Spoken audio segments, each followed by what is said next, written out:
आपल्या सर्वांचं स्वागत। एक दुःखद घटना आहे। नेवासा हादरलं।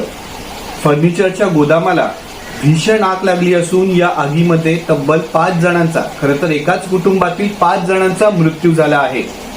मध्यरात्रीच्या काळ्या कुट्ट शांततेला चिरत नेवासा फाटा परिसरात दुर्दैवी आगीचा तांडव उसळला।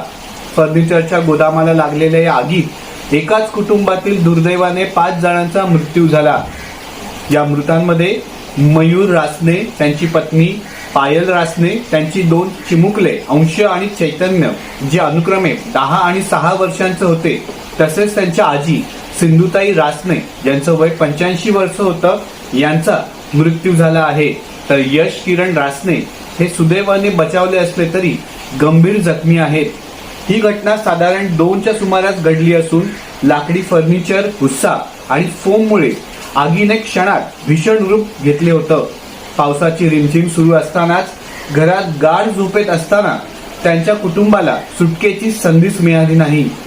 स्थानिक अग्निशमन दलाने पहाटेपर्यंत आगीवर नियंत्रण मिळवलं खरं, मात्र तोपर्यंत रासने कुटुंब हे उद्ध्वस्त झालं होतं। या परिसरात आता हळहळ व्यक्त होत असून अवघा जिल्हा सलग दुसऱ्या मोठ्या दुर्घटनेने हादरला आहे।